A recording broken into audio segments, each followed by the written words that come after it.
ಆಕಾಶವಾಣಿ ಗಿಡನೆಟ್ಟು ಮರವಾಗಿಸಿ ಮಳೆ ಹಸಿರು ಹೊನ್ನು ಪ್ರಾಯೋಜಿತ ಕಾರ್ಯಕ್ರಮ.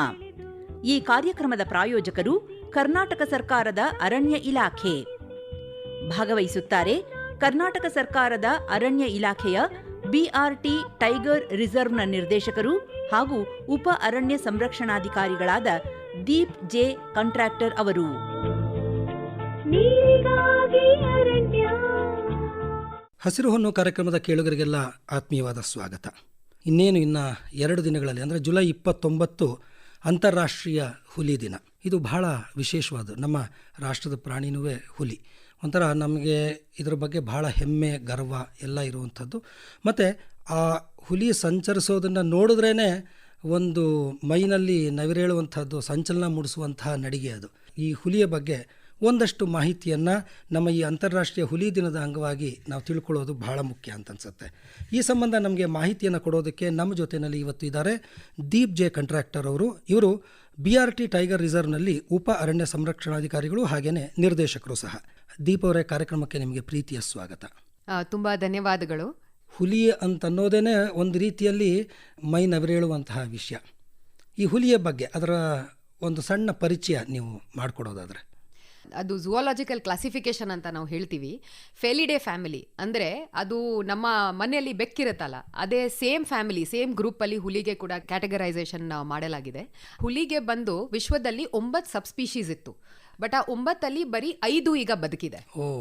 ಅದರಲ್ಲಿ ಅಮೂರ್ ಟೈಗರ್ ಅಂತ ಹೇಳ್ತೀವಿ ನಾವು, ಸೈಬೀರಿಯನ್ ಟೈಗರ್ ಅಂತ ಹೇಳ್ತೀವಿ. ಅದು that is the largest tiger ಅಂತ ಹೇಳ್ಬೋದು. ಸೆಕೆಂಡ್ ನಂಬರ್ ಅಲ್ಲಿ ಬರುತ್ತೆ ನಮ್ದು the royal Bengal tiger, panthera tigris tigris. So ಅದೇ ತರ ಬರೀ 5 ಸಬ್ ಸ್ಪೀಶೀಸ್ ಟೈಗರ್ದು ಉಳಿಸ್ಕೊಂಡಿದೆ. ಇಂಡಿಯಾಗೆ ಒಂದು ಹೆಮ್ಮೆದು ವಿಷಯ ನಮ್ಮ ದೇಶಕ್ಕೆ ಏನಂದ್ರೆ, last strong hold of the tiger ಅಂತ ಕರೀತಾರೆ ನಮಗೆ. ಯಾಕಂದ್ರೆ ಈ ವಿಶ್ವದಲ್ಲಿ ಎಷ್ಟು ಟೋಟಲ್ ಟೈಗರ್ ಇದ್ದಾವೆ ಅದರಲ್ಲಿ 70% ಪಾಪ್ಯುಲೇಷನ್, 70% ಅದರದ್ದು ಸಂಖ್ಯೆ ನಮ್ಮ ದೇಶದಲ್ಲಿ ಇದೆ. ಸೊ ಅದು ತುಂಬಾ ಹೆಮ್ಮೆ ವಿಷಯ. ಟೈಗರ್ ಕನ್ಸರ್ವೇಷನ್ ಪ್ರೋಗ್ರಾಮ್ ಯಶಸ್ವಿ ಆಗಿದ್ದಕ್ಕೆ ಕಾರಣ ನಮ್ಮ ಜನರು. ಆಮೇಲೆ ನಮ್ಮ ಕಲ್ಚರಲ್ಲಿ ಅಷ್ಟು ಟಾಲರೆನ್ಸ್ ಇದೆ. ನಾವು ನೋಡಿದ್ರೆ ಎಲ್ಲ ಜೀವಿಗಳಿಗೆ ಬದುಕಲಿಕ್ಕೆ ಈಕ್ವಲ್ ಅಧಿಕಾರ ಅಂತ ನಾವು ಹೇಳ್ತೀವಿ. ಸೊ ಅದರಿಂದ ಟೈಗರ್ ಕನ್ಸರ್ವೇಷನ್ ಆಗಲಿ ಅಥವಾ ಜನರಲಿ ವನ್ಯಪ್ರಾಣಿದು ಸಂರಕ್ಷಣೆ ಏನು ನಮ್ಮ ದೇಶದಲ್ಲಿ ಯಶಸ್ವಿ ಆಗಿದೆ, ಅದಕ್ಕೆ ನಮ್ಮ ಜನರಿಗೆ, ನಮ್ಮ ರೈತರು, ಆಮೇಲೆ ನಮ್ಮ ಟ್ರೈಬಲ್ ಬ್ರದರ್ಸ್ ಅಂಡ್ ಸಿಸ್ಟರ್ಸ್ ಅವರೇ ಮುಖ್ಯ ಕಾರಣ ಅಂತ ಹೇಳ್ಬೋದು. ಅರಣ್ಯದ ಅಂಚಿನಲ್ಲಿ ಇರುವ ಈ ಜನನೇ ಅರಣ್ಯದ ರಕ್ಷಣೆಗೆ ಬಹಳ ದೊಡ್ಡ ಜವಾಬ್ದಾರಿಯನ್ನು ಹೊಂದಿರ್ತಾರೆ. ಈಗ ಈ ಹುಲಿಗಳ ಸಂತತಿ ಭಾರತದಲ್ಲಿ ಮತ್ತು ವಿಶೇಷವಾಗಿ ನಮ್ಮ ಕರ್ನಾಟಕದಲ್ಲಿ ಹೇಗಿದೆ, ಅದನ್ನು ಹೇಗೆ ಗುರುತಿಸಲಾಗತ್ತೆ? ಈ ವರ್ಷದಲ್ಲಿ ನಮ್ಮ ಪ್ರಧಾನಿ ಮೋದಿ ಸಾಹೇಬರು ಟೈಗರ್ ಸೆನ್ಸಸ್ ರಿಪೋರ್ಟ್ ರಿಲೀಸ್ ಮಾಡಿದ್ರು. ಸೊ ಅದ ಪ್ರಕಾರ ನಮ್ಮ ದೇಶದಲ್ಲಿ ಈಗ 3167 ಟೈಗರ್ಸ್ ಫಿಗರ್ ನಮಗೆ ಬಂದ್ಬಿಟ್ಟಿದೆ. ಈಗ ಲಾಸ್ಟ್ ನಮ್ಮ 2018 ಏನು ಸೆನ್ಸಸ್ ಆಗಿತ್ತು, ಅದಕ್ಕೆ 4 ವರ್ಷದಲ್ಲಿ 200 ಹುಲಿಗಳು ಸಂಖ್ಯೆ ನಮ್ಮಲ್ಲಿ ಜಾಸ್ತಿ ಆಗಿದೆ ಅಂತ ನಾವು ಬಹಳ ದೊಡ್ಡ ಸಂಖ್ಯೆ ಅಂತಾನೆ ನಾವು ಗುರುತಿಸಬೇಕಾಗುತ್ತೆ. ಹೌದು ಹೌದು. ವಿಶೇಷವಾಗಿ ಕರ್ನಾಟಕಕ್ಕೆ ಬರೋದಾದ್ರೆ 2018 ಸೆನ್ಸಸ್ ಮಾಡುವಾಗ ಕರ್ನಾಟಕದ ಫಿಗರ್ ಇತ್ತು 524, ಮಧ್ಯಪ್ರದೇಶದ ಫಿಗರ್ ಇತ್ತು 526. ಸೊ ಬರೀ 2 ಹುಲಿ ಜಾಸ್ತಿ ಅಂತ ಅವ್ರಿಗೆ ನಂಬರ್ 1 ಸ್ಪಾಟ್ ಸಿಕ್ತು. ಬಟ್ ಹಿಸ್ಟಾರಿಕಲಿ ನಾವು ಇದು ಟೈಮಲ್ಲಿ ನೋಡಿದ್ರೆ ಕರ್ನಾಟಕದಲ್ಲಿ ಹುಲಿದು ಪ್ರಮಾಣ ಮತ್ತೆ ಆನೆದು ಪ್ರಮಾಣ ಯಾವಾಗ್ಲೂ ಜಾಸ್ತಿನೇ ಇದೆ. ನಾವು ನಂಬರ್ 1 ನಂಬರ್ 2 ಸ್ಪಾಟ್ ಅಲ್ಲಿ ಬಂದೇ ಬರ್ತೀವಿ. ನಮ್ಮಲ್ಲಿ ಒಳ್ಳೆ ಹುಲಿದು ಪ್ರಮಾಣ ಇರೋದು ಕಾರಣ ನಮ್ಮ ಜಿಯೋಗ್ರಫಿ. ಒಂದು ನಮ್ಮ ಪಶ್ಚಿಮ ಘಟಕ ಏನಿದೆ, ವೆಸ್ಟರ್ನ್ ಘಾಟ್ಸ್, ಅಂಡ್ ಅದ್ರ ಜೊತೆಗೆ ಸದರ್ನ್ ಕರ್ನಾಟಕದಲ್ಲಿ ನಮಗೆ ಒಂದು ನೆಟ್ವರ್ಕ್ ಇದೆ. ಎಲ್ಲ ಫಾರೆಸ್ಟ್ ಒಂದಕ್ಕೆ ಕಾರಿಡಾರ್ಸ್ ಇಂದ ಕನೆಕ್ಟ್ ಆಗ್ಬಿಟ್ಟಿದೆ. ಸೊ ಅದರಿಂದ ಇಲ್ಲೇ genetic diversity, availability of habitat, ಅದು ಹುಲಿಗರಿಗೆ ಇರ್ಲಿಕ್ಕೆ ಏನು ಜಾಗಗಳು, ಏನು ಕಾಡುಗಳು ಬೇಕು, ಅದೆಲ್ಲ ಇಲ್ಲೇ ಜಾಸ್ತಿ ಪ್ರಮಾಣದಲ್ಲಿ ಇದರಿಂದ ನಮ್ಮಲ್ಲಿ we have a potential of keeping a very high number of tigers. ಇನ್ನೂ ಜಾಸ್ತಿ ಹುಲಿಗಳು ನಮ್ಮಲ್ಲಿ ನಾವು ನೋಡಬಹುದು ಫ್ಯೂಚರ್ ಟೈಮ್ಸ್ ಅಲ್ಲಿ ಅಂತ ಹೇಳ್ಬೋದು. ಆಮೇಲೆ ನಮ್ಮ ಅರಣ್ಯ ಇಲಾಖೆಯಿಂದ ಹುಲಿಗಳಿಗೂ ಸಂರಕ್ಷಣೆಗಾಗಿ ಟೈಗರ್ ರಿಸರ್ವ್ದು ಕಾನ್ಸೆಪ್ಟ್ ನಮಗೆ ಬಂದಿರೋದು 1973 ಅಲ್ಲಿ. ಆ ಟೈಮ್ಗೆ ಪ್ರಾಜೆಕ್ಟ್ ಟೈಗರ್ ಶುರು ಆಗುವಾಗ ಒರಿಜಿನಲಿ 9 ಟೈಗರ್ ರಿಸರ್ವ್ಸ್ ಈ ದೇಶದಲ್ಲಿ ಡಿಕ್ಲರೇಷನ್ ಮಾಡಲಾಯಿತು. ಅದರಲ್ಲಿ ಒಂದು ನಮ್ಮ Bandipur. 50 years of project tiger ಜೊತೆಗೆ ಬಂಡೀಪುರಗೆ ಕೂಡ 50 years ಆಗಿದೆ. ಸೊ ಅದ್ರ ಜೊತೆಗೆ ಭದ್ರಾ, ಕಾಲಿ, ನಾಗರ್ಹೊಳೆ ಮತ್ತೆ ಬಿಆರ್ಟಿ ನಮ್ಮ 5 ಟೈಗರ್ ರಿಸರ್ವ್ಸ್ ಕರ್ನಾಟಕದಲ್ಲಿ ಇದ್ದಾವೆ. ಇವುಗಳ ಸಂರಕ್ಷಣೆಗೆ ಸಂಬಂಧಪಟ್ಟ ಹಾಗೆ ಮಾತಾಡೋದ್ರೆ ದೊಡ್ಡ ಸವಾಲೇ ಇದೆ. ಯಾಕೆಂದರೆ ಅನಿಮಲ್ ಹ್ಯೂಮನ್ ಕಾನ್ಫ್ಲಿಕ್ಟ್ ಅಂತ ನಾವು ಮೇಲಿಂದ ಮೇಲೆ ಹೇಳ್ತಾ ಇರ್ತೀವಿ. ಆಮೇಲೆ ಅದಕ್ಕೆ ಪೂರಕವಾದ ವಾತಾವರಣ ಇರಬೇಕು ಹುಲಿಗೆ, ಮತ್ತು ವಿಶಾಲವಾದ ಜಾಗ ಬೇಕು. ಅದಕ್ಕೆ ಸೂಕ್ತವಾದ ಒಂದು ವಾತಾವರಣವನ್ನು ಸೃಷ್ಟಿ ಮಾಡೋದನ್ನು ದೊಡ್ಡ ಸವಾಲೇ ಅಲ್ವಾ? ಹೌದು. ಸೊ ಈಗ ನೋಡಿದ್ರೆ ಕರ್ನಾಟಕದಲ್ಲಿ ಕಾಡು ಕಾಪಾಡೋದು ಟ್ರೆಡಿಷನ್ ಏನಿದೆ ತುಂಬಾ ಹಳೆಯದು. ಕೆಲವು ಫಾರೆಸ್ಟ್ ನೋಟಿಫಿಕೇಶನ್ಸ್ ನೋಡಿದ್ರೆ ಮೈಸೂರು ಮಹಾರಾಜ ಕಾಲದಲ್ಲಿ ಕೂಡ ಆಗಿರುವುದು ಇದೆ. ಈಗ ಹುಲಿದು ನಮ್ಗೆ ಸಂರಕ್ಷಣೆ ಮಾಡಬೇಕು ಅಂದ್ರೆ ನಾವು ಎಲ್ಲದಕ್ಕೆ ಸಂರಕ್ಷಣೆ ಮಾಡಬೇಕು. ಯಾಕಂದ್ರೆ ಹುಲಿಗೆ ನಾವು ಒಂದು ಅಂಬ್ರೆಲಾ ಸ್ಪೀಶೀಸ್ ಅಂತ ಕರಿತೀವಿ.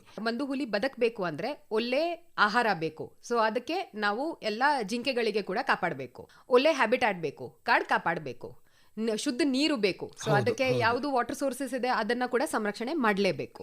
ಸೊ ಅದು ಎಲ್ಲ ಮಾಡ್ಲಿಕ್ಕೆ ನಾವು ಹೋದಾಗ ಪೂರ್ತಿ ಕಾಡು ಪ್ರದೇಶ ಏನಿದೆ ಅದು ಪೂರ್ತಿ ನಾವು ಸಂರಕ್ಷಣೆ ಮಾಡಲೇಬೇಕು, ಅಭಿವೃದ್ಧಿ ಪಡಿಸಬೇಕು, ಕಾಪಾಡ್ಕೊಂಡು ಹೋಗಬೇಕು. ಹೌದು. ಹಾಗಾದ್ರೆ ಈ ಹುಲಿಗಳ ಸಂರಕ್ಷಣೆಗೆ ಸಾಕಷ್ಟು ಸವಾಲುಗಳು ಇದ್ದೇ ಇರುತ್ತವೆ. ಈಗ ಮೊದಲು ನಾವು ನೋಡಿದ್ರೆ ಪೋಚಿಂಗ್ ಅಂತ ನಾವು ಏನ್ ಹೇಳ್ತೀವಿ ಅದು ಒಂದು ನಮ್ಗೆ ದೊಡ್ಡ ಸವಾಲಿತ್ತು. ಬಟ್ ಈಗ ನಮ್ಮ ಎಲ್ಲ ಆಂಟಿ ಪೋಚಿಂಗ್ ಕ್ಯಾಂಪ್ಸ್ ಆಗಲಿ, ನಮ್ಮ ಪ್ರೊಟೆಕ್ಷನ್ ಮೆಷರ್ಸ್ ಆಗಲಿ, ಟೆಕ್ನಾಲಜಿದು ಉಪಯೋಗ ಏನು ಮಾಡ್ತಾ ಇದ್ದೀವಿ ಅದೆಲ್ಲ ಆಗಾದ್ಮೇಲೆ ಲಾರ್ಜ್ ಪ್ರಮಾಣದಲ್ಲಿ ಏನು ಪೋಚಿಂಗ್ ಮೊದಲು ಆಗ್ತಾ ಇತ್ತು ಅದು ಈಗ ನಮ್ಮ ಸ್ಟೇಟಲ್ಲಿ ಆಗ್ತಾ ಇಲ್ಲ. Big threat is not existing anymore ಅಂತ ಹೇಳ್ಬೋದು. ಬಟ್ ಈಗ ಅದನ್ನ ಹ್ಯಾಬಿಟ್ಯಾಟ್ ಬಗ್ಗೆ ನಾವು ಮಾಡ್ತಾ ಇದ್ದೀವಿ. ಈಗ ನಮ್ಮ ಮನೆ ಸರಿ ಇದ್ರೆ ನಾವು ಕೂಡ ಚೆನ್ನಾಗಿ ಬದುಕಬಹುದು. Same thing applies for animals also. ಯಾಕಂದ್ರೆ ಅವರದು ಮನೆ ಅಂದ್ರೆ ಕಾಡು ಚೆನ್ನಾಗಿದ್ರೆ ಡಿಗ್ರೇಡೇಷನ್ ಆಗಿಲ್ಲ, ಎಲ್ಲ ಮರ ಗಿಡ ಚೆನ್ನಾಗಿದೆ, ಒಳ್ಳೆ ಮಳೆ ಬರ್ತಾ ಇದೆ, ಅಲ್ಲೇ ಯಾವುದು ಡಿಸ್ಟರ್ಬೆನ್ಸ್ ನಾವು ಮಾಡಿಲ್ಲ, ಆ ತರ ಸಿಚುವೇಶನ್ ಇದ್ದಾಗ ಅವರು ಕೂಡ ಚೆನ್ನಾಗಿ ಬದುಕಬಹುದು. ಬಟ್ ಈಗ ಏನಾಗ್ತಾ ಇದೆ, ಕೆಲವು ಫ್ರಾಗ್ಮೆಂಟೇಷನ್ಸ್ ಆಗ್ತಾ ಇದೆ, ಕೆಲವು ಕಡೆ ಎನ್ಕ್ರೋಚ್ಮೆಂಟ್ ಆಗ್ಬಹುದು. ಸೊ ಹ್ಯಾಬಿಟ್ಯಾಟ್ ಕ್ವಾಲಿಟಿ ಕಡಿಮೆ ಆಯಿತು ಅಂದ್ರೆ ಅದನ್ನ ಪಾಪ್ಯುಲೇಷನ್ ಸಸ್ಟೈನ್ ಮಾಡ್ಲಿಕ್ಕೆ ನಮಗೆ ಕಷ್ಟ ಆಗುತ್ತೆ. ಸುಮಾರು 30 ಚದರ ಕಿಲೋಮೀಟರ್ನಷ್ಟು ಪ್ರದೇಶ ಒಂದು ಹುಲಿಗೆ ಬೇಕು ಅಂತಿರುವಾಗ ಈಗ ಅದು 10-15ಕ್ಕೂ ಇಳಿದೋಗೋ ಸಾಧ್ಯತೆಗಳು ಇವೆ ಅನ್ನೋ ಮಾತು ಕೇಳ್ತಾ ಇದೀವಿ. ಈ ರೀತಿಯ ಎನ್ಕ್ರೋಚ್ಮೆಂಟ್ ಇವುಗಳ ಸಮಸ್ಯೆಯಿಂದ. ಸೊ ಟೈಗರ್ದು ಟೆರಿಟರಿ ಏನಿರತ್ತಲ್ಲ ಅದು ಇಲಾಸ್ಟಿಕ್ ರಬ್ಬರ್ ಬ್ಯಾಂಡ್ ತರ ಇರುತ್ತೆ. ಅದನ್ನ ಹತ್ರದಲ್ಲಿ ಎಲ್ಲ ಒಳ್ಳೆ ಪ್ರಮಾಣದಲ್ಲಿ ಆಹಾರ ಮತ್ತೆ ಶುದ್ಧ ನೀರು ಎಲ್ಲ ಸಿಕ್ಬಿಟ್ರೆ ಅದು ತುಂಬಾ ದೂರ ಹೋಗಲ್ಲ. ಸೊ ಹೈ ಡೆನ್ಸಿಟಿ ಪಾಪ್ಯುಲೇಷನ್ ಅಂತ ಹೇಳ್ತೀವಿ. 100 ಚದರ ಕಿಲೋಮೀಟರ್ಗೆ 12, 13, ಆಲ್ಮೋಸ್ಟ್ 15 ಟೈಗರ್ ವರ್ಗೂ ಕೂಡ ರೆಕಾರ್ಡ್ ಆಗ್ಬಿಟ್ಟಿದೆ. ಬಟ್ ಈಗ ಇನ್ನೊಂದು ನಮ್ಮ ರಿಯಾಲಿಟಿ ಏನು ಅಂದ್ರೆ ನಮ್ಮ ಪ್ರಾಣಿಗಳದ್ದು ಸಂಖ್ಯೆ ಹೆಚ್ಚಿನ ಆಗ್ತಾ ಇದೆ. ಬಟ್ ನಮ್ಮ ಕಾಡು ಎಷ್ಟಿತ್ತು ಅಷ್ಟೇ ಇದೆ. ಸೊ ಈ ಕಾಡದು ಕ್ವಾಲಿಟಿ ಏನಿದೆ ಅದನ್ನ ನಾವು ಚೆನ್ನಾಗಿ ಮೇಂಟೈನ್ ಮಾಡ್ಕೊಂಡು ಹೋಗ್ಬೇಕು. ಅದನ್ನ ವಿಸ್ತಾರ ಮಾಡಕ್ ಆಗದೆ ಇದ್ರೂ ಅದರ ಗುಣಮಟ್ಟವನ್ನ ಕಾಪಾಡುವಂತದ್ದು. ಯಾಕಂದ್ರೆ ಪ್ರತಿ ಒಂದು ಫಾರೆಸ್ಟ್ ಏರಿಯಾಗೆ, ಪ್ರತಿ ಒಂದು ಹ್ಯಾಬಿಟ್ಯಾಟ್ಗೆ ಕ್ಯಾರಿಂಗ್ ಕೆಪಾಸಿಟಿ ಅಂತ ಒಂದು ಹೇಳ್ತೀವಿ. ಸೊ ಆ ಜಾಗದಲ್ಲಿ ಎಷ್ಟು ಪ್ರಾಣಿಗಳು ಇರಬಹುದು ಅಂತ ಫಿಕ್ಸ್ ಕೆಪಾಸಿಟಿ ಇರುತ್ತೆ. ಅದು ಟೋಟಲ್ ಐಡಿಯಲ್ ಕಂಡೀಷನ್ ಅಲ್ಲಿ ನಾವು ಇಟ್ಬಿಟ್ರೆ ಆರಾಮಾಗಿ ಅಲ್ಲೇ ನಾವು ಹುಲಿ ಆಗ್ಲಿ ಅಥವಾ ಬೇರೆ ಪ್ರಾಣಿಗಳು ಆಗ್ಲಿ ನಾವು ಆರಾಮಾಗಿ ಕಾಪಾಡಬಹುದು. ಈ ಕಾಡ್ಗಿಚ್ಚಿಗೆ ಸಂಬಂಧಪಟ್ಟ ಹಾಗೇನೆ ಹೇಳೋದೇನು ಅಂತಂದರೆ, ಇದು ಸಾಧಾರಣವಾಗಿ ಬೇಸಿಗೆ ಕಾಲದಲ್ಲಿ ಅದಾಗದೇ ಆಗೋದಕ್ಕಿಂತ ಮಾನವನ ಪ್ರೇರಿತ ಅಗ್ನಿ ದುರಂತಗಳೇ ಹೆಚ್ಚು ಅನ್ನುವಂಥದ್ದು, ಕಾಡ್ಗಿಚ್ಚು ಹೆಚ್ಚು ಅನ್ನುವಂಥದ್ದು. ಹೌದು, ಇದನ್ನ ಒಪ್ಪುತ್ತೀರಾ? ಹೌದು, ಅದು ನಿಜ. ಯಾಕಂದ್ರೆ ನಾವು ಆಸ್ಟ್ರೇಲಿಯಾ ಅಥವಾ ಬ್ರೆಜಿಲ್ ಆ ಕಡೆಗೆ ಏನು ಅವ್ರಿಗೆ ಕಾಡಿಗೆ ಬೆಂಕಿ ಬೀಳ್ತಾ ಇದೆ ಅದು ನ್ಯಾಚುರಲ್ ಫೈರ್ ಅಂತ ಹೇಳ್ಬೋದು. ಬಟ್ ನಮ್ಮ ದೇಶದಲ್ಲಿ 99% ಫೈರ್ಸ್ ಮ್ಯಾನ್ ಮೇಡ್ ಫೈರ್, ಮನುಷ್ಯರಿಂದ ಆಗಿರೋದು. ತಿಳಿದು ಇರಬಹುದು, ತಿಳಿದೇನೂ ಇರಬಹುದು. ಹೌದು. ಈಗ ನೋಡಿ, ಈಗ ನಮ್ಮ ಟೈಗರ್ ರಿಸರ್ವ್ ಎಕ್ಸಾಂಪಲ್ ತಗೊಳ್ಳಿ. ಒಳಗಡೆ ನಮ್ಮ ಬಿಳಿಗಿರಿ ರಂಗನಾಥ ಸ್ವಾಮಿ ದೇವಸ್ಥಾನ ಇದೆ. ದೇವಸ್ಥಾನ ಹೋಗುವಾಗ ಯಾರು ಒಂದು ಬೀಡಿ ಅಥವಾ ಸಿಗರೇಟು ಸೈಡ್ ಅಲ್ಲಿ ಹಾಕ್ಬಿಟ್ರು, ಅದರಿಂದಾನೇ ಒಂದು ಬೆಂಕಿ ಶುರುವಾಗಿ ಅದು ಕಾಡ್ಗೆ ಹೋಗ್ಬಹುದು.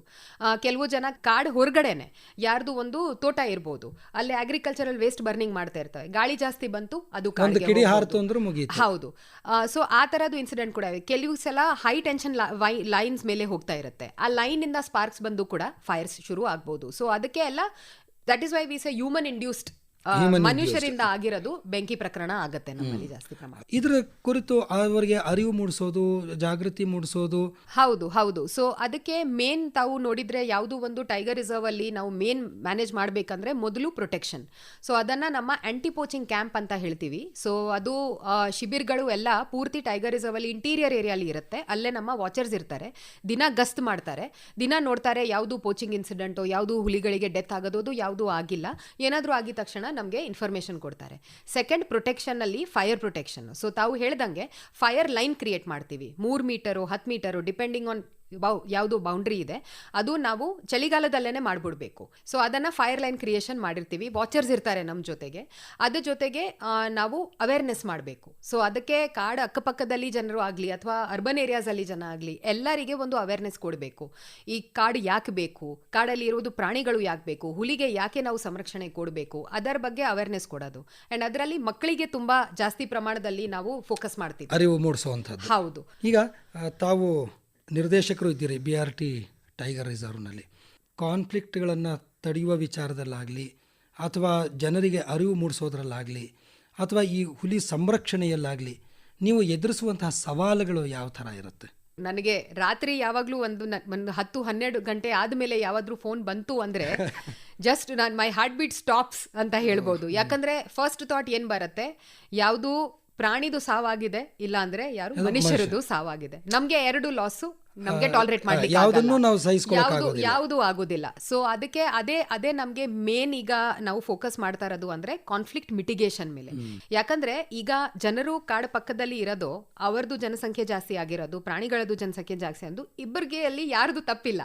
ಬಟ್ ಅದು ಕೋ ಎಕ್ಸಿಸ್ಟೆಂಟ್ ಸ್ಪೇಸ್ ಏನಿದೆ ಅದನ್ನ ಚೆನ್ನಾಗಿ ನಾವೇ ಮ್ಯಾನೇಜ್ ಮಾಡಿದ್ರೆ, ಒಳ್ಳೆ ಅವೇರ್ನೆಸ್ ಕ್ರಿಯೇಟ್ ಮಾಡಿದ್ರೆ, ನಾವು ಚೆನ್ನಾಗಿ ಮಾನಿಟರ್ ಮಾಡಿದ್ರೆ, ಹುಲಿ ಬಂದಿದೆ ಪಬ್ಲಿಕ್ ಅವೇರ್ನೆಸ್ ಸಿಸ್ಟಮ್ ಅಲ್ಲಿ ಹೊರಗಡೆ ಹೋಗಬೇಡಿ, 6 ಗಂಟೆ ಮೇಲೆ ಹೋಗಬೇಡಿ, ಅವರು ಯಾವಾಗ್ಲೂ ಇದು ಕಬ್ಬು ಎಲ್ಲ ಕಟಾವು ಮಾಡಲಿಕ್ಕೆ ಹೋಗ್ತಾರೆ, ಆ ಟೈಮ್ಗೆ ನಮ್ಮ ರ್ಯಾಪಿಡ್ ರೆಸ್ಪಾನ್ಸ್ ಟೀಮ್ಸ್ಗೆ ಅಲ್ಲೇ ಕಳಿಸೋದು, ಅಥವಾ ಡ್ರೋನ್ ಫ್ಲೈ ಮಾಡಿಕೊಂಡು ಅಲ್ಲೇ ಯಾವುದು ಪ್ರಾಣಿ ಇಲ್ಲ ಈಗ ಸೇಫ್ ಆಗಿ ನೀವು ಹೋಗ್ಬೋದು.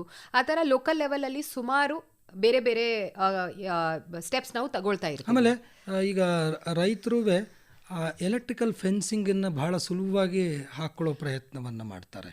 ಇದು ಸಹ ಬಹುಶಃ ಹ್ಯೂಮನ್ ಅನಿಮಲ್ ಕಾನ್ಫ್ಲಿಕ್ಟ್ಗೆ ಒಂದು ರೀತಿಯಲ್ಲಿ ದೊಡ್ಡ ಪರಿಣಾಮವನ್ನು ಬೀರುತ್ತೆ ಅಂತ. ಅದು ಮಿನಿಮಮ್ ವೋಲ್ಟೇಜ್ ಏನಿರುತ್ತೆ ಅಷ್ಟೇ ವೋಲ್ಟೇಜ್ಗೆ ಅವರು ಹಾಕಿದ್ರೆ ಏನು ತೊಂದರೆ ಆಗಲ್ಲ. ಸೊ ಅದು ಒಂದು ರಿಪೆಲೆಂಟ್ ಅಂತ ಯೂಸ್ ಮಾಡ್ತೀವಿ. ಸೊ ಅದು ಈಗ ಆಕ್ಚುಲಿ ಡಿಪಾರ್ಟ್ಮೆಂಟ್ ಇಂದ ಕಾಡಿಂದ 5 ಕಿಲೋಮೀಟರ್ಸ್ ವರೆಗೂ ಯಾರ್ಯಾರ್ದು ಜಮೀನಿದೆ ಅದನ್ನ 50-50 ಸಬ್ಸಿಡಿ ಅಲ್ಲಿ ಸೋಲಾರ್ ಫೆನ್ಸಿಂಗ್ ಡಿಪಾರ್ಟ್ಮೆಂಟ್ ಇಂದ ನಾವು ಪ್ರೊವೈಡ್ ಮಾಡ್ತಾ ಇದ್ದೀವಿ. ಒಟ್ಟಾರೆಯಾಗಿ ನಮಗೆ ಬೇಕಾದ್ರೆ ಈ ನಮ್ಮ ಜೀವ ಸಂಕುಲದಲ್ಲಿ ಹುಲಿಗಳ ಪಾತ್ರ ಬಹಳ ಮುಖ್ಯ. ಅದು ಹೌದು. ಅದನ್ನ ಹಾಗೆ ಅರ್ಥೈಸ್ತೀರಿ? ನಮ್ಮ ದುರ್ಗಾ ಮಾತಾ ಹೇಳಿದ್ರೆ ಅದನ್ನ ವಾಹನ ಕೂಡ ಹುಲಿ. ನಮ್ಮ ರಿಲಿಜಿಯಸ್ ಪ್ರಾಕ್ಟೀಸಸ್, ನಮ್ಮ ಫೇತ್ ಏನಿದೆ ಅದರಲ್ಲಿ ಕೂಡ ಹುಲಿದು ತುಂಬಾ ಮುಖ್ಯ ಪ್ರಮಾಣದಲ್ಲಿ ಪ್ರೆಸೆನ್ಸ್ ಇದೆ. ಅದ್ರ ಜೊತೆಗೆ ಇಕೋಲಾಜಿಕಲ್ ವ್ಯಾಲ್ಯೂ ಬಗ್ಗೆ ನಾವು ಆಲ್ರೆಡಿ ಮಾತಾಡಿದ್ವಿ. ಒಂದು ಹುಲಿ ಕಾಪಾಡಿದ್ರೆ ಪೂರ್ತಿ ಕಾಡು ಕಾಪಾಡಲೇಬೇಕು. ಸೊ ಅದು ಕಾಪಾಡಿದ್ರೆ ನಮಗೆ ಎಲ್ಲದಕ್ಕೆ ತುಂಬಾ ಒಳ್ಳೇದಾಗತ್ತೆ. ಸೊ ಅದರಲ್ಲಿ ಹುಲಿ ಒಂದು ನಮಗೆ ಸಿಂಬಲ್ ತರ ಆಗುತ್ತೆ. ಒಂದು ಹುಲಿಗೆ ನಾವು ಸಿಂಬಲ್ ತರ ಇಟ್ಕೊಂಡು like an umbrella, if we conserve one tiger, ಇಲ್ ಇಫೆಕ್ಟ್ಸ್ ಆಫ್ ನೇಚರ್ ಏನಿದೆ ಅದೆಲ್ಲ ನಾವು ಕಡಿಮೆ ಆಗತ್ತೆ. ಈಗ ನಮ್ಮ ಹತ್ರ ಏನಿದೆ ಅದು ನಮ್ಮ ಅಧಿಕಾರ ಇಲ್ಲ. ಈಗ ನಮ್ಮ ಮುಂದಿನ ಪೀಳಿಗೆಗೆ ಏನಿದೆ ಅದರಿಂದ ನಾವು ಒಂದು ಲೋನ್ ತಗೊಂಡಿದ್ದೀವಿ, ಅದು because we have to leave it for them. So ಅದನ್ನ ಹುಲಿ ಸಂರಕ್ಷಣೆ ಮಾಡಿ ಅದ್ರ ಜೊತೆಗೆ ಕಾಡಿಗೆ ಕಾಪಾಡಿ ಎಲ್ಲ ಫಾರೆಸ್ಟ್ ಕನ್ಸರ್ವೇಷನ್ ಮಾಡಿದ್ರೆ human race can sustain on this world ಅಂತ ಹೇಳ್ಬೋದು. ಹಾಗಾದ್ರೆ ಈ ದಿಕ್ಕಿನಲ್ಲಿ ಸಾರ್ವಜನಿಕರು ಏನು ಮಾಡಬೇಕು ಅಂತ ನೀವು ಇಷ್ಟಪಡ್ತೀರಿ? ಎಸ್ಪೆಷಲಿ ನಮ್ಮ ಕರ್ನಾಟಕದಲ್ಲಿ ನೋಡಿದರೆ ನಮ್ಮ ಜನ ತುಂಬ ಜಾಗೃತವಾಗಿದ್ದಾರೆ. ಅವ್ರಿಗೆ ಈ ಕ್ಲೈಮೇಟ್ ಚೇಂಜ್ ಆಗಲಿ, ಎನ್ವೈರ್ಮೆಂಟ್ ಆಗಲಿ, ಅದರ ಬಗ್ಗೆ ತುಂಬ ಒಳ್ಳೆಯ ತಿಳುವಳಿಕೆ ಇದೆ. ಫಸ್ಟು ನಾನು ಹೇಳ್ತೀನಿ ಇಕೋ ಟೂರಿಸಮ್ ಬಗ್ಗೆ, ಯಾಕಂದರೆ ಅದು ನಂದು ಸ್ವಂತ ಅನುಭವ. ನಾವುದು ಒಂದು ಟೈಗರ್ ರಿಸರ್ವ್ ಅಲ್ಲಿ ಟೂರಿಸಮ್ಗೆ, ಸಫಾರಿಗೆ ಜನ ಬರ್ತಾರೆ. ಅದಕ್ಕೆ ನಮಗೆ ಕೂಡ ತುಂಬ ಖುಷಿ ಆಗುತ್ತೆ. ಬಟ್ ಕೆಲವು ಟೂರಿಸ್ಟು ಆ ಸಫಾರಿಗೆ ಬೇರೆ ದೃಷ್ಟಿಯಿಂದ ನೋಡ್ತಾರೆ. ಕುಡಿಯೋದು, ಪ್ಲಾಸ್ಟಿಕ್ ಬಾಟಲ್ ಎಲ್ಲ ಅಲ್ಲೇ ಬಿಸಾಕೋದು, ತುಂಬ ಕಿರ್ಚಾಡೋದು, ಜೋರಲ್ಲಿ ಮಾತಾಡೋದು, ಗಾಡಿ ಇಳಿಬಾರ್ದು ಅಂತ ನಾವು ರೂಲ್ ಹೇಳಿರ್ತೀವಿ, ಆದರೂ they will try to get down. As a citizen most ಜವಾಬ್ದಾರಿಯಿಂದ ಆ ಇಕೋ ಟೂರಿಸಮ್ ಅಲ್ಲಿ ಸಫಾರಿಯಲ್ಲಿ ಭಾಗವಹಿಸಿ, ಆಮೇಲೆ ಬರೀ ಹುಲಿದು ಒಂದು ಫೋಟೋ ತಗೊಂಡು ವಾಪಸ್ ಓಡೋಗಿದ್ದೀನಿ ಅಲ್ಲ, ಅದು ಪೂರ್ತಿ ವಾತಾವರಣ, ಮರ ಗಿಡ ಹೆಂಗಿದೆ, ಜಿಂಕೆಗಳು ಯಾವುದಿತ್ತು, ಎಷ್ಟಿತ್ತು, ಎಷ್ಟು ಪ್ರಾಣಿಗಳಿದ್ರು, ಎಷ್ಟು ಪಕ್ಷಿಗಳು, ಯಾವ ಥರ ಸೌಂಡ್ ಬಂತು, ಯಾವ ಇನ್ಸೆಕ್ಟ್ಸ್ ಇತ್ತು, ಸ್ಪೈಡರ್ ವೆಬ್ ಹೇಗಿತ್ತು, ಎಲ್ಲ ಪೂರ್ತಿ ವಾತಾವರಣಕ್ಕೆ ನಾವು ಅರ್ಥ ಮಾಡ್ಕೊಂಡಿದ್ರೆ ನ್ಯಾಚುರಲ್ ಆಗಿ ನಮ್ಮಲ್ಲಿಯ ಚೇಂಜಸ್ ಬರಲಿಕ್ಕೆ. ಮಕ್ಕಳು ಮುಂದೆ ಬರಬೇಕು, ಮಕ್ಕಳೇನೇನೆ ಈ ಪರಿಸರದ ಅರಿವನ್ನು ಹೆಚ್ಚಾಗಿ ನಮ್ಮ ಸಮಾಜಕ್ಕೆ ಹರಡಬೇಕು. ಆವಾಗ ಬಹುಶಃ ಈ ಒಂದು ಇಕೋಸಿಸ್ಟಮ್ ಅನ್ನೋದು ನಾವೇನು ಹೇಳ್ತೀವಿ ಅದು ಇನ್ನಷ್ಟು ಸಮೃದ್ಧಿ ಆಗೋದಕ್ಕೆ ಸಾಧ್ಯ ಆಗುತ್ತೆ ಅಂತ. ಇನ್ನು 2 ದಿನದಲ್ಲಿ ಅಂದರೆ 29ನೇ ತಾರೀಕು ನಾವು ಅಂತಾರಾಷ್ಟ್ರೀಯ ಹುಲಿ ದಿನವನ್ನು ಆಚರಿಸ್ತಿರುವ ಇಂಥ ಸಂದರ್ಭದಲ್ಲಿ ನಮ್ಮ ಈ ಹಸಿರು ಹೊನ್ನು ಕಾರ್ಯಕ್ರಮದಲ್ಲಿ ಭಾಗವಹಿಸಿ ನಮಗೆ ಇಷ್ಟೆಲ್ಲ ಮಾಹಿತಿಯನ್ನು ಕೊಟ್ಟಿದ್ದಕ್ಕೆ ಅದಕ್ಕಾಗಿ ತುಂಬ ಧನ್ಯವಾದಗಳು. ನಮಸ್ಕಾರ.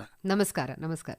ಹಸಿರು ಹೊನ್ನು ಪ್ರಾಯೋಜಿತ ಕಾರ್ಯಕ್ರಮದಲ್ಲಿ ಇದುವರೆಗೆ ಕರ್ನಾಟಕ ಸರ್ಕಾರದ ಅರಣ್ಯ ಇಲಾಖೆಯ ಬಿಆರ್ಟಿ ಟೈಗರ್ ರಿಸರ್ವ್ನ ನಿರ್ದೇಶಕರು ಹಾಗೂ ಉಪ ಅರಣ್ಯ ಸಂರಕ್ಷಣಾಧಿಕಾರಿಗಳಾದ ದೀಪ್ ಜೆ ಕಾಂಟ್ರಾಕ್ಟರ್ ಅವರೊಂದಿಗಿನ ಸಂದರ್ಶನವನ್ನು ಕೇಳಿದಿರಿ. ಇವರೊಂದಿಗೆ ಟಿವಿ ವಿದ್ಯಾಶಂಕರ್. ಈ ಕಾರ್ಯಕ್ರಮದ ಪ್ರಾಯೋಜಕರು ಕರ್ನಾಟಕ ಸರ್ಕಾರದ ಅರಣ್ಯ ಇಲಾಖೆ. ಆಕಾಶವಾಣಿ ಬೆಂಗಳೂರು ಕೇಂದ್ರದಲ್ಲಿ ಸಿದ್ಧಪಡಿಸಲಾದ ಈ ಕಾರ್ಯಕ್ರಮ ರಾಜ್ಯದ ಎಲ್ಲ ಬಾನುಲಿ ಕೇಂದ್ರಗಳಿಂದ ಪ್ರಸಾರವಾಯಿತು. ನೀರಿಗಾಗಿ